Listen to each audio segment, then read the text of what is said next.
Ready? ॐ शुक्लाम्बरधरं विष्णुं शशिवर्णं चतुर्भुजं प्रसन्नवदनं ध्यायेत् सर्वविघ्नोपशान्तये नारायणं नमस्कृत्य नरं चैव नरोत्तमं देवीं सरस्वतीं व्यासं ततो जयमुदीरयेत् शुक्लां सदाशिवसमारम्भां शङ्कराचार्यमध्यमाम् अस्मदाचार्यपर्यन्तां वन्दे गुरुपरम्पराम् ॐ. In the previous class, we had started shloka number 11, and I think we could barely get to see a few namas in shloka number 11. We will chant shloka number 11 again. Please repeat once after me. Ajas sarveshwara siddhaha siddhis sarvadirachyutaha vrisha kapirameyaatma सर्वयोगविनिसृतः. This 11th shloka totally has 9 namas of Bhagavan. Nama numbers 95 to 103. 103 is covered. The 95th nama to 103rd nama is covered, are covered in this shloka number 11. The 95th nama we saw was Ajaha, 96th was Sarveshwaraha. Ajaha means one who is not born, one who is not subject to birth, which means not subject to death, which means not subject to modification, therefore one who is not limited by time. 96th nama is Sarveshwaraha. Sarveshwaraha means he who is the Lord of this entire Jagat, the overlord of all the other gods and devatas. The 97th nama, Siddhaha. Siddhaha means one who is ever accomplished. He who is always accomplished, because there is no distance between me and Ishvara for me to go and attain him, to reach him. There is no physical distance between me and Ishvara for me to go and reach him elsewhere. It is not that I am here and he is elsewhere. And it is not that I will reach him in time. The distance is neither space wise nor time wise. Then how is the distance? The distance is, if at all there is a distance, the distance is ignorance wise. Because I don't know that in essence, I and Bhagavan or Ishvara is one and the same consciousness principle, I presume, and I have made a mistake of limiting myself to a particular body and limiting Bhagavan to a particular body and a loka. This is why there is a seeming distance, and the distance is because of error which is caused by ignorance. Bhagavan in his real nature is Siddhaha, meaning he is ever accomplished. He is the ultimate goal which is already accomplished. Siddhaha, that was the 97th nama. 98th nama is Siddhihi. Bhagavan is Siddhaha, meaning he is the ever accomplished goal, and he is also Siddhihi, meaning he is the accomplishment itself, the success itself. He is not only the accomplished, but he is also the accomplishment. How do we say that? Because in every accomplishment, there is a joy. When you aim for something and you accomplish it, it could be even a small success of writing an exam well, winning a match, or getting a good appraisal rating in the office. It could be just anything. Any accomplishment is experienced by way of joy, and Bhagavan is in that form of joy. That joy that I experience is Ishvara himself. While every other worldly accomplishment in the form of joy that is experienced is short lived, including Swarga. Swarga is also temporary. Do you know that? It doesn't mean that one who reaches Swarga eternally lives there. No. However, the time period one gets to experience Swarga is much longer than the time one has his or her life in this earth. But Swarga is, the life in Swarga also has a D date, and one has to return after that. So, Ishvara, who is in the form of the accomplishment, the joy, his nature is not a temporary joy or accomplishment. His nature is permanent. He is imperishable joy. His nature, his very nature is imperishable joy, which means where something is one's nature, when we say that is the intrinsic nature, there is no question of it undergoing any change.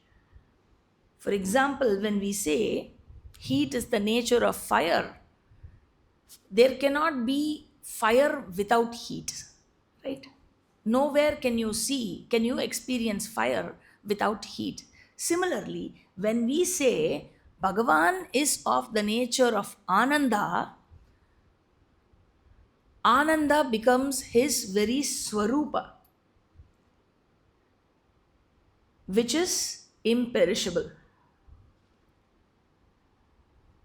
And when I call in this empirical world, when I grade something as success or failure, it is only out of my own judgment that I grade something as success or failure. In fact, failures are better than success. When there is a failure, there is more scope for learning, there is more scope for growing, there is more scope for maturing or evolving. Whereas when there is success, you might not have a scope for learning or improving on yourself.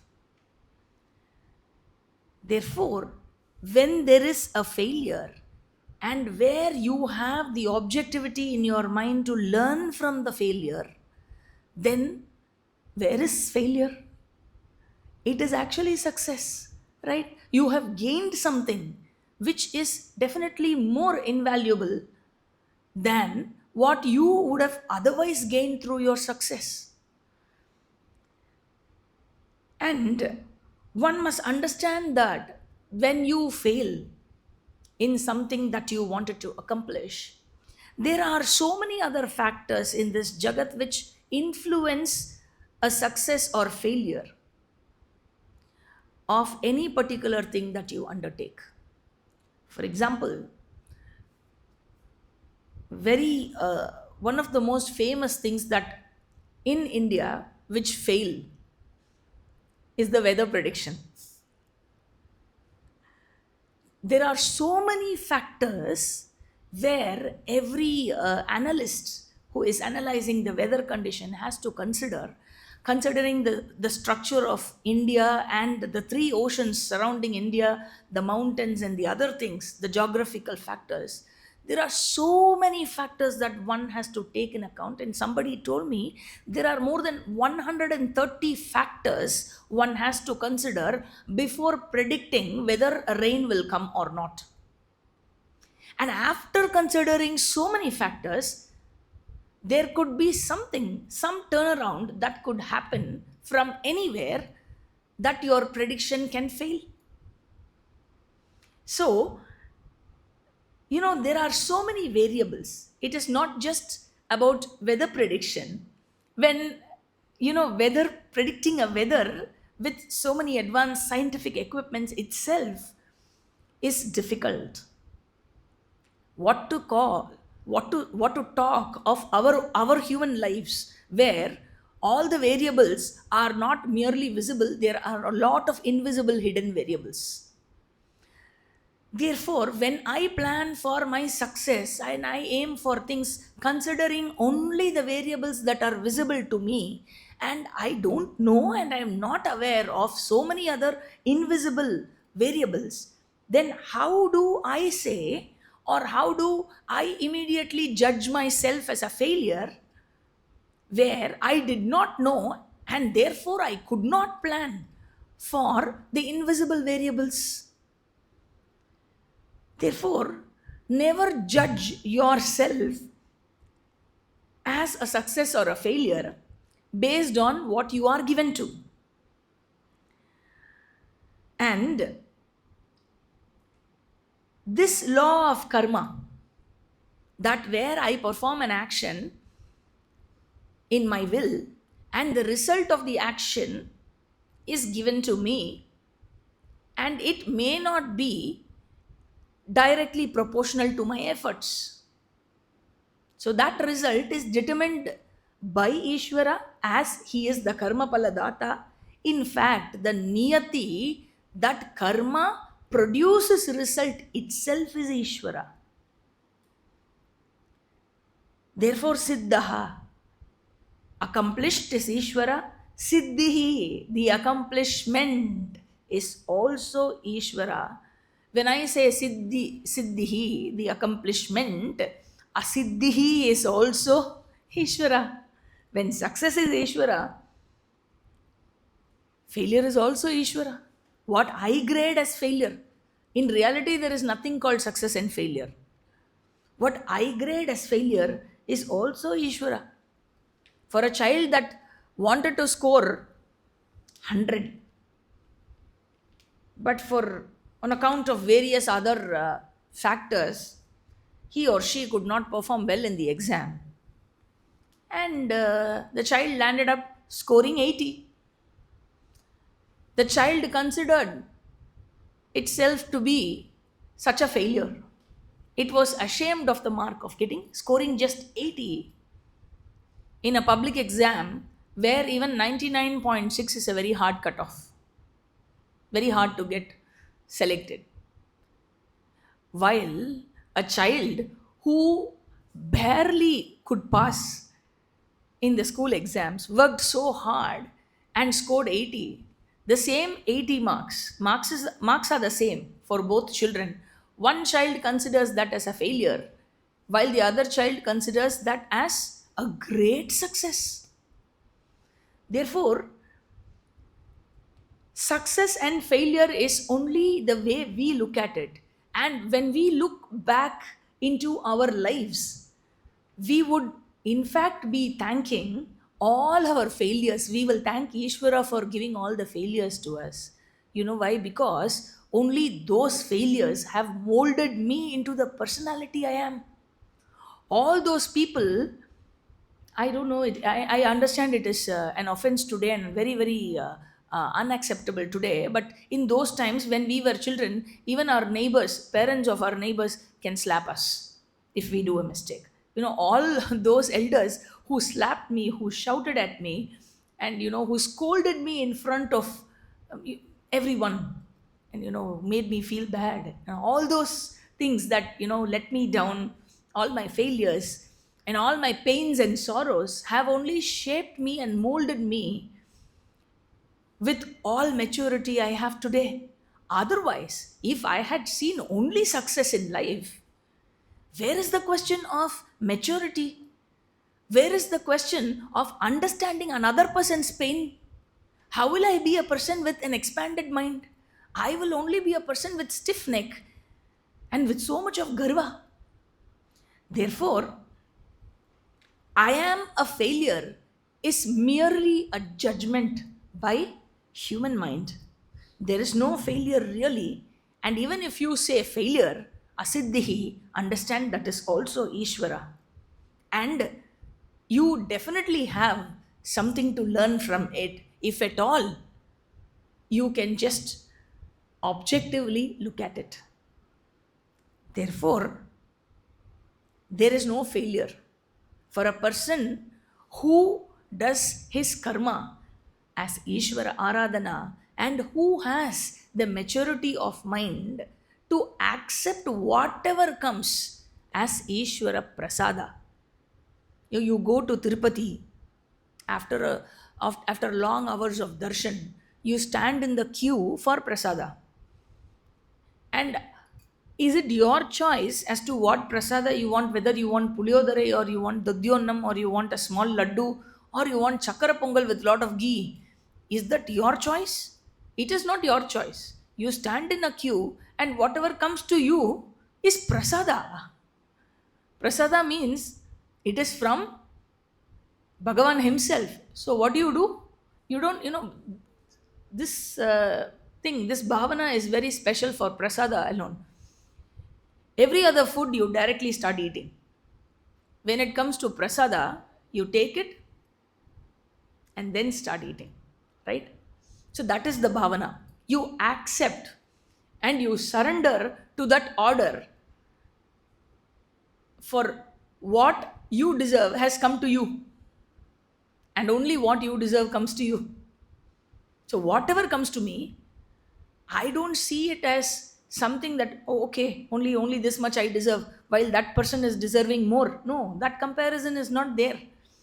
So whatever comes to me, I take it as prasada from Ishvara himself. That should be the bhavana. Bhagavan Krishna says, even with respect to every karma pala. Everything you experience in this world, that should be the bhavana. Take it as prasada, because the result is not at your will. Only karma is at your will, and the result does not function in your will. It functions in God's will. So Krishna says, Arjuna, the result is my department and I'll take care of it. Karma happens at your will. I cannot do work for you. You have to do your work. So you do your work and don't bother. I will do my work well. You don't have to bother about that. Therefore, Siddhaha, the accomplished is Bhagavan, and Siddhihi, which means Asiddhihi, is also Bhagavan. That is the 98th Nama. 99th Nama, Sarvadihi. Shankara says, Sarva Bhutanam Adi Karanatvat Sarvadihi. Shankara says, he is called Sarvadihi because he is the Adi Karanam. He is the beginningless cause. He is the causeless cause of the entire Jagat. Because he is the cause has to precede the effect. Therefore, he exists even before he existed, even before this Jagat came into existence. He is the beginning of all. That is Sarvadihi. The 100th Nama. It is so wonderful that I don't know whether it is Bhishmacharya's work or whether it is his guru from whom he received this Vishnu Sahasranama, Sanakati Rishi, his work, or whether it is Vyasacharya who decided to keep the 100th Nama as Achyutaha. Beautiful nama. Achyutaha is the 100th nama. It also occurs as the 318th nama, for which the meaning is different. We will see that later. Literally, Achyutaha means the one who never moves away. The one who never moves away. When we just saw the example of Agni, which has two things as its swarupa. One is heat, and the other is the brilliance of Agni. Where heat and brilliance are the swarupa of Agni, Agni cannot move away without heat and brilliance, because we said these two are the swarupa, and swarupa means the very nature of Agni. Similarly, the nature of Bhagavan is Sat and Chit and Ananda. Sat, Chit, Ananda is the nature of Bhagavan. Sat means existence. Chit means consciousness. And Ananda means, you can say, joy or happiness, but I generally don't prefer to translate Ananda, because there is a tendency to take joy. When I say bliss or happiness, there is a tendency to understand that happiness or joy which is experiential. This is not experiential, this is swarupa, the very nature. Thanks. So, also Bhagavan, as the creator and the sustainer of this entire universe, he is samartaha, meaning he is very well equipped or talented to take care of that. And from all these things, Shankara gives three meanings for Achyutaha. He says, Na Chutaha iti Achyutaha. Na Chutaha means one who has never deviated. Na Chutaha. Then he says, Na Chyavante iti Achyutaha. One who does not deviate. One who has never deviated. One who does not deviate. And then he says, Na Chavishyate. One who will never deviate. Na Chutaha, na Chavate, na Chavishyate. The one who will never deviate. Has not, does not, and will never. Deviate meaning he will never fall or decline. He is infallible. He will never commit a mistake. Bhagavan will never be wrong. He will never go wrong. Bhagavan, who is the karma paladata, can never make a mistake of, there are so many jivas, and all of them pray to Ishvara in different, they address him in different names and different forms they worship, possibly because they belong to different faiths. But it is one and the same. It is one and the same Ishvara who has to be the Jagat Karana, right? Because the Jagat is one. You don't have a Christian Jagat, a Muslim Jagat, and a Hindu Jagat. No, you don't have that. Therefore, a tree is a tree. There is no religion in the tree. So, which God created the tree? So, it has to be one, cannot be many gods.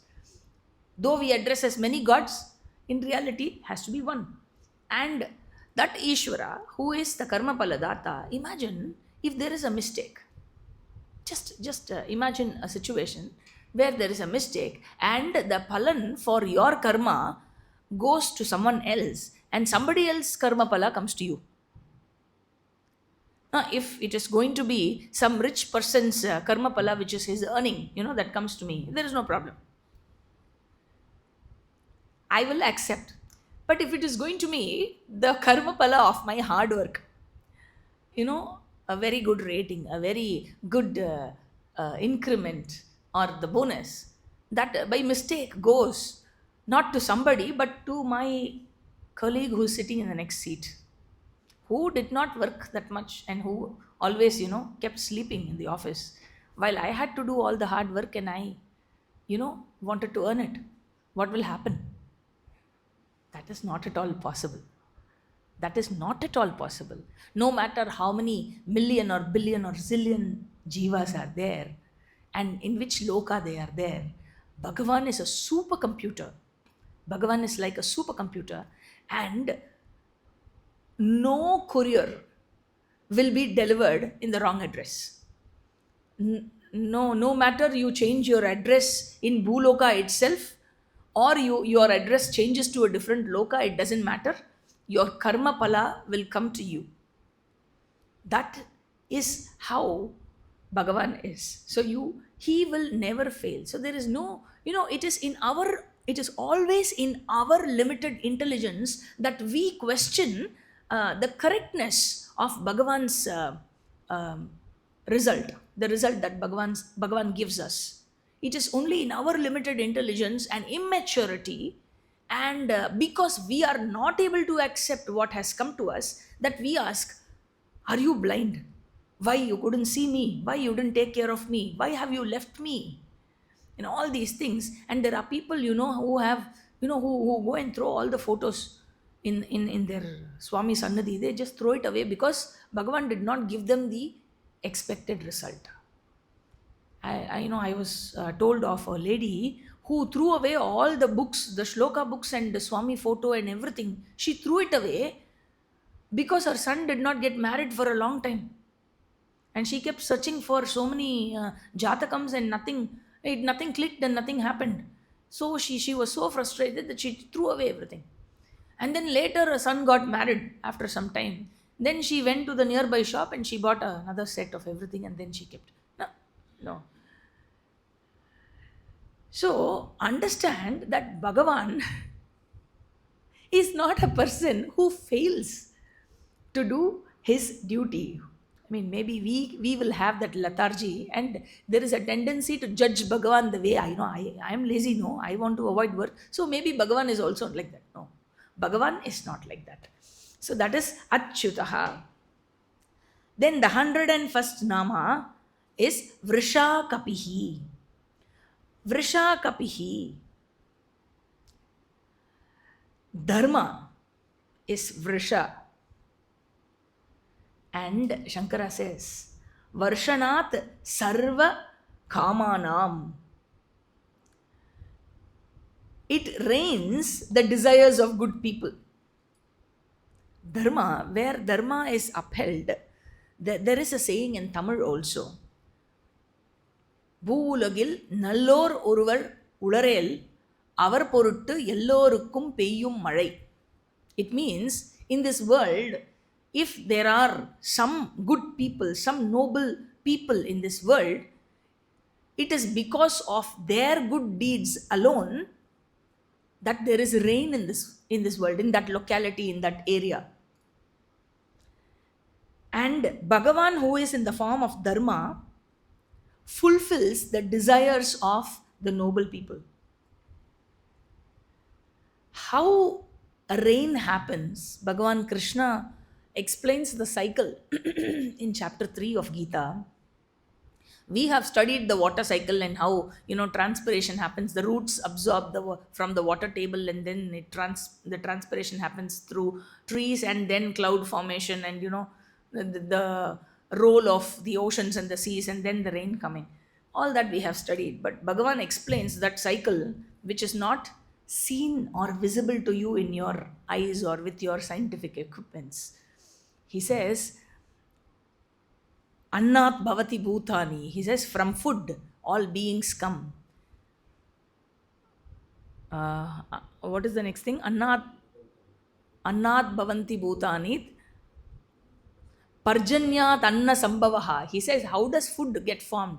All the bhutani are formed because of food. They are what they eat. And where does the food come from? Food comes from the rain. And how does rain come from? Yajnat bhavati parjanyaha.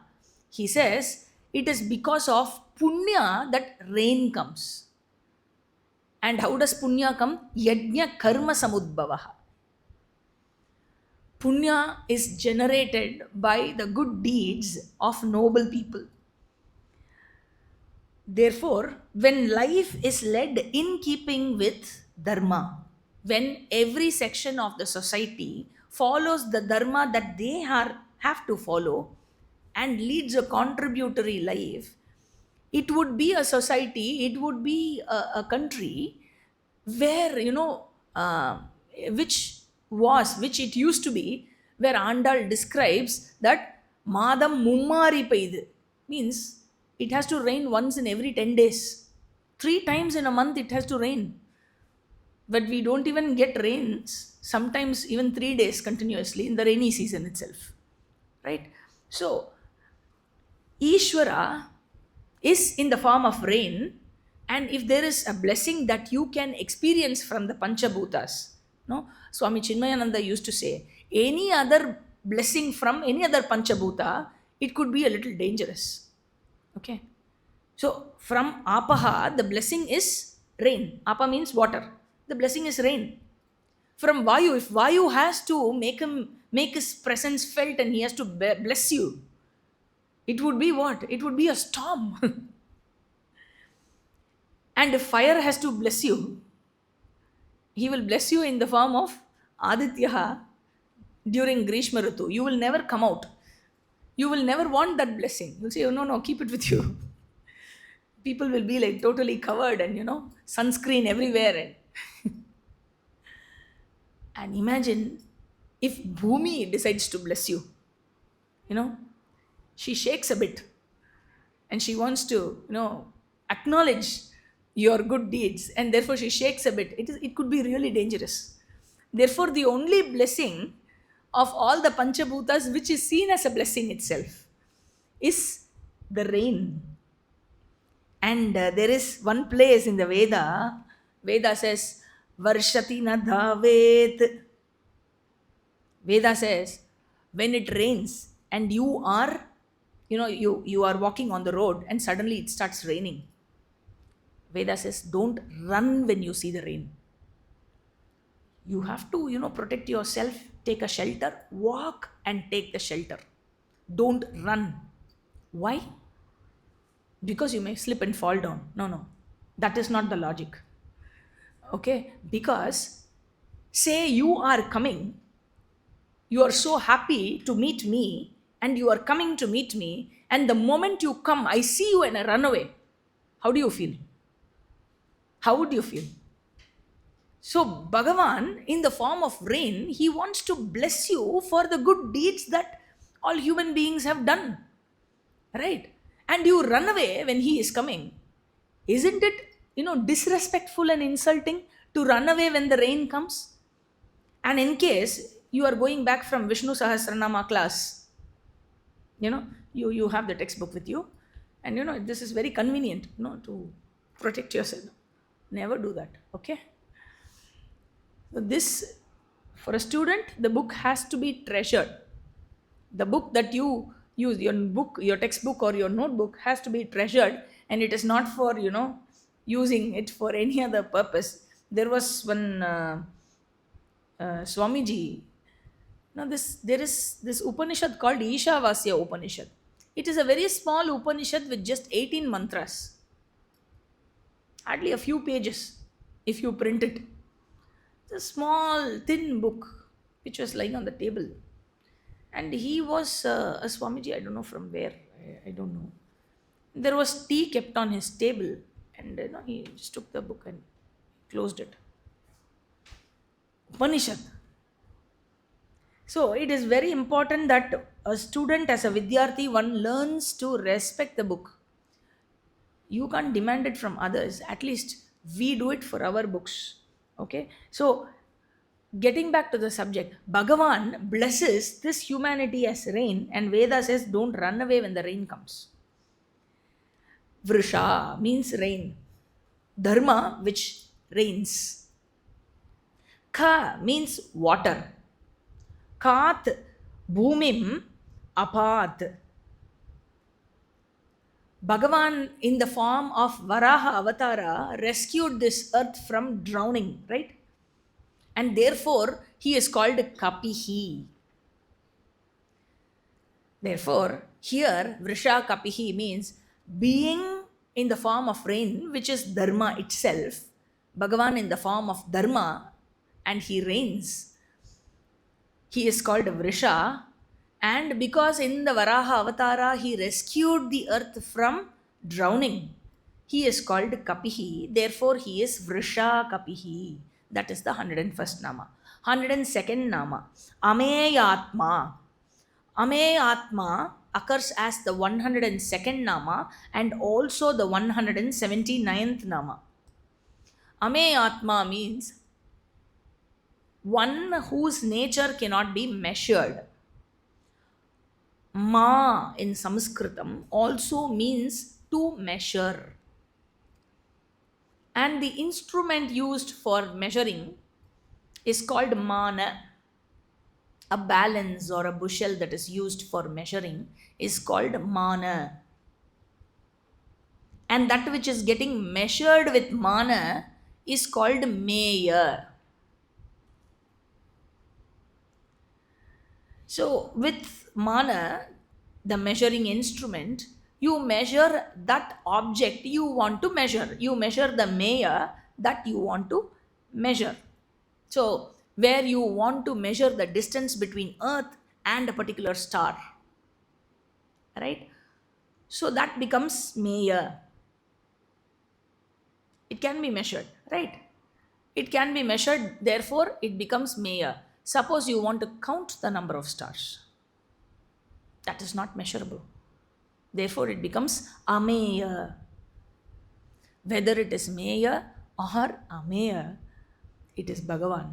So, Bhagavan is ameyatma, being, meaning his glories and manifestations are countless.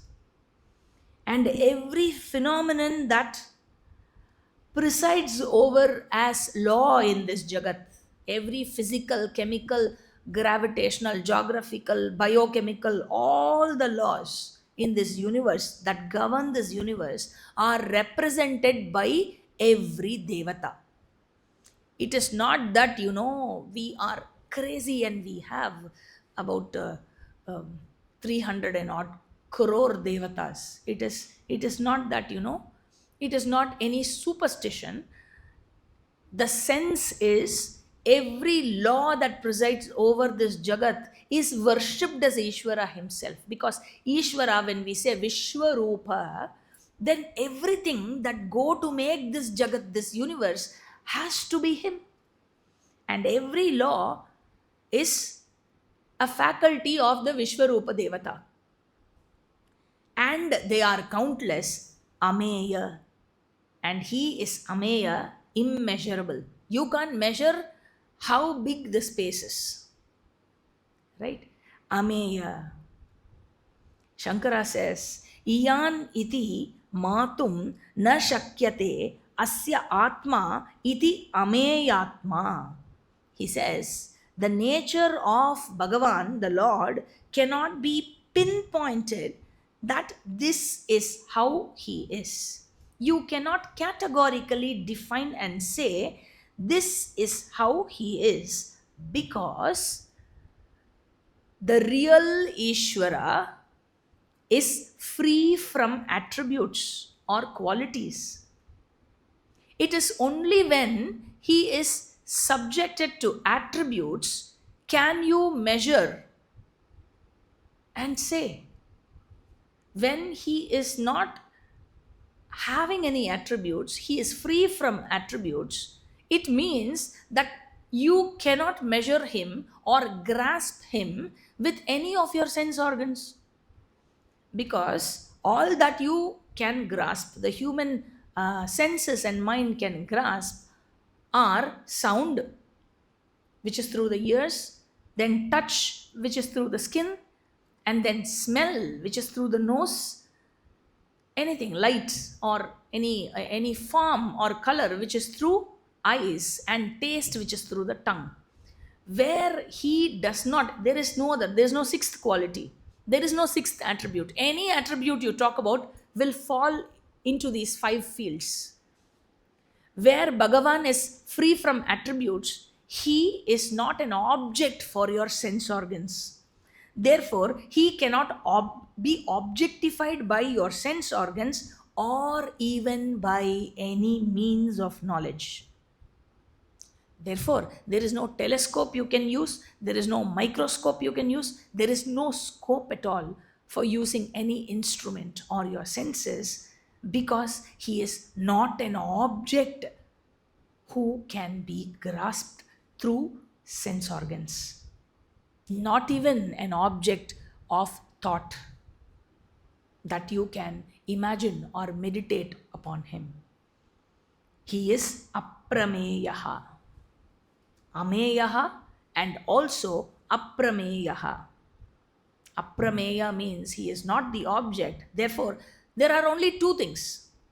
When you say he is not the object, then what he has to be? The subject.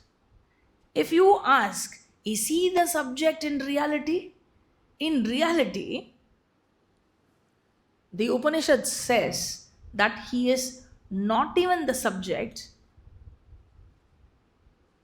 He is, because when you say subject again, you are limiting him with reference to something else. Therefore, the Upanishad reveals him as your very self, the self of every jiva, kshetrajnaha. Therefore, he is ameyatma, who is not measured, who is neither the subject nor the object, and who therefore who is not objectifiable. At the same time, he is the content of everything in this jagat.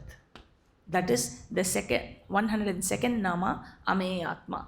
103rd nama, Sarva Yoga Vinisritaha. Sarva Yoga Vinisritaha means, here Shankara gives two meanings.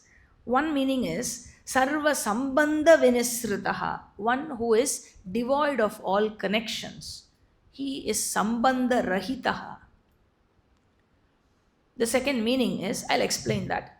The second meaning is Nana Shastrok Shastroktad Yogad Avagadadvadva.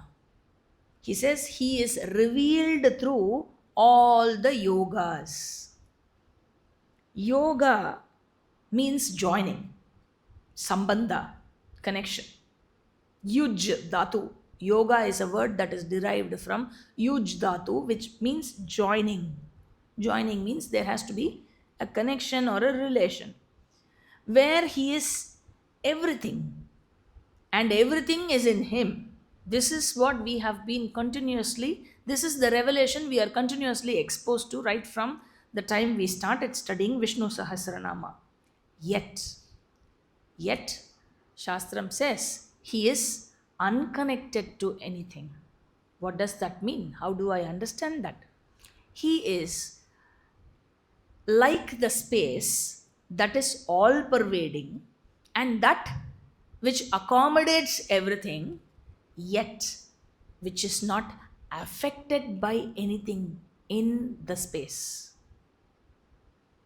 You know, where you pour some water, it is only the floor or the object or the carpet that gets wet.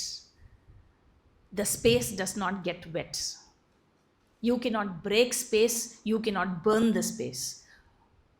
Even though Agni is in space, bomb blasts happen in space, rocket launches happen in space, you cannot cut the space or burn the space or damage the space. Everything happens in space, but space is unaffected because space is not connected to anything that is inside space.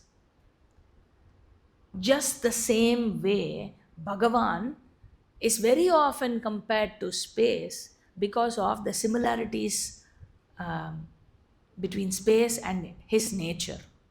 Asangaha, sambandharahitaha. Therefore, he is not destroyable also. That is the first meaning, sarva sambandha rahita. See, there are different types of relationships that can be.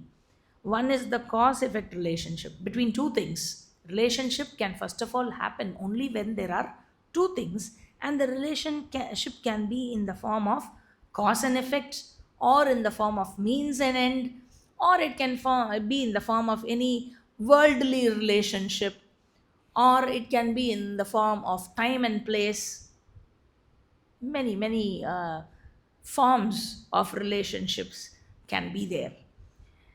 In spite of being all pervasive, Bhagavan is free from all sambandha because he is nirguna. Space also is almost nirguna. It has only one quality, it has only shabda. So it is very closely, it is very close to nirguna. Therefore, space is given as an example to say, to describe the nature of Bhagavan. Bhagavan being nirguna, who is not subject to any attributes, he is nissambandha or asanga also. That is the first meaning. The second meaning is Nana Shastra Ukta Yogat Avagatatvat. He is known through the disciplines or the yogas. Yoga otherwise means discipline. There is another meaning. Yoga has many meanings. Okay, it is based on the context that the meaning has to be derived. In Bhagavad Gita, every chapter is called yoga. There, yoga means the content. Yeah, when you say karma yoga or jnana karma sannyasa yoga, there yoga means that chapter whose content is jnana karma sannyasa. That is how yoga has to be understood there. All right. Here, Nana Shastra Ukta Yogat. Yogat. Here, yoga means the discipline. He is known through the disciplines that are enumerated in various Shastras. Therefore, also, he is called Sarva Yoga Vinisritaha. Therefore, two meanings for Sarva Yoga Vinisritaha. And we will get into the 12th shloka. Please repeat once. Vasur Vasumana Satyaham Samatma Sammitas Samaha Amogah Pundarikaksho Vrishakarma Vrishakritihi. 12th shloka. The 12th shloka has 10 namas. Nama numbers 104th nama to 113th nama. 104 to 113. That makes 10 namas in this 12th shloka. The 104th nama is Vasuhu. Vasuhu. It occurs for 2 more times in Sahasranama. Here as 104, in 104, then later in 270, and then later on in 696. And here, as the 104th nama, here Shankara gives 2 meanings. Okay, one meaning is the Ashtavasus. Ashtavasus are the presiding principles, the basic elements or the basic principles that make up this universe. The 8 basic principles that govern the universe. And in the Gita, Shankara recalls what Bhagavan Krishna says in the 10th chapter of Gita. Krishna said, Vasunam Pavakaschasmi. He says, of the 8 Vasus, I am Agni.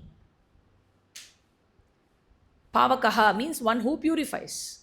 And Pavakaha is another name for Agni. Literally means purifier. Agni is a wonderful purifier. You know how gold is purified? You know how iron is purified? So all metals are purified in Agni, right? They are melted and then they are made into whatever uh, intended shape or equipment. So not only Agni, Bhagavan here says, of the 8 Vasus, I am Agni. That doesn't mean that he is not the other 7. You know, just like how you mean to invite the entire family, you give the invitation in the name of the head of the family, right? Does it mean that only the head of the family is invited? It means the entire family, right? So when Bhagavan says, I am this in that family, it means he is the entire family itself. So of the 8 Vasus, Bhagavan says he is Agni, it means he is all the 7 as well. And just to recall the connection the Ashtavasus have with Mahabharata, it was Dyaus, which means Akasha, who is one of the Ashtavasus. And you know, because of their mistake, they were cursed to be born as children in earth. And they all ran to Ma Ganga asking her to help them out, you know, in quickly returning after exhausting their shapa. And Ma Ganga blessed the 8 Vasus. She said, I will bear you as my children and I will drop you off into the Ganga water soon after you are born. And that is how she married the king Shantanu. And she told him, you are not supposed to question me, whatever I do. And the day you question, I will walk away. I will leave you and go. It is because of the promise that she gave to the 8 Vasus to end their shapas quickly. So she started bearing them as her children with the king Shantanu, and she kept dropping one by one. No, the child is born. She immediately walks with the child and she drops the newborn child into the water and kills it. Which mother will have the heart to do this? And King Shantanu kept quiet until the 8th child was born. Okay, that was the last one in the Vasus. And he said, I can't stop asking this question to you. You can't keep doing this. This is not fair. And she said, all right, I'll tell you the story. And she narrated the story. And she said, and our agreement is the day you question me, I'll leave. So I am leaving. But one thing is, it is always better that the son is brought up with the mother, right? Than with you, because you keep going out, you are the king. So I'll bring him up. And once he attains the age of, a particular age where he can sustain for himself and he will not need your help, I will give him to you. I will hand over him to you so that he can take the dharma that he has to take forward from you. And that was Devavrata, the son of Ganga, who was the Dyaus, who was the one who, because of whom all the Ashtavasus were cursed. And he had to stay back because Shantanu stopped. Okay, so that is an interesting story connection which I thought I would give. The second meaning is Vasanti Sarvani Bhutani Asmin iti Vasuhu. Vasanti Sarvani Bhutani. Just everything, all beings, all elements, and all elementals exist in him, Ishvara. And therefore, Vasanti Sarvani Bhutani, in whom everything exists. Also, the other side of it, Ayamapi Teshu Vasati. He also exists in everything. So everything exists in him and he exists in everything, or he is the truth of everything. I think this is more beautiful than the first meaning. This meaning is more beautiful than the first one. That is Vasuhu. I thought we'll do one more. Vasumanaha. Vasumanaha also occurs as the 697th Nama. So Vasumana is both 105 and 697. Vasumana means one with an excellent mind. Excellent mind means, how do you say one has an excellent mind? Where he is free from the impurities of mind, right? No kama, krodha, lobha, moha, mada, or matsarya. One who is free from illegitimate desires or binding desires, free from anger, free from miserliness, free from delusion, free from what do you call arrogance, and also free from jealousy or any other thing. He is dispassionate and he is uniform. Bhagavan says in Gita, Samoham sarvabhuteshu namedveshyosti na priyaha. It is not that, I favor a particular jiva and I don't favor a particular jiva because I have liking towards somebody and I don't like somebody. There is no favoritism that I entertain. I am equal and I am uniform to all. Because he does not have ragadveshas or he is not bound by ragadveshas, that is why Bhagavan is uniform. That is why even those people who we consider to be bad in the society still lead a very good life. How do they lead a good life? Because there is some punya karma that they also have, which they are entitled to enjoy. Right? So Bhagavan is uniform to all. And he is not subject to any emotions because of that.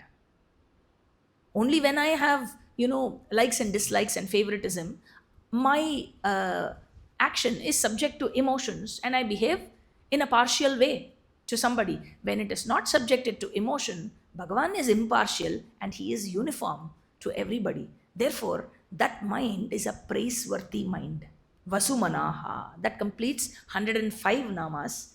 We will take up the other namas in the next class. Om Purnamadah Purnamidam Purnat Purnamudachyate Purnasya Purnamadaya Purnameva Vashishyate.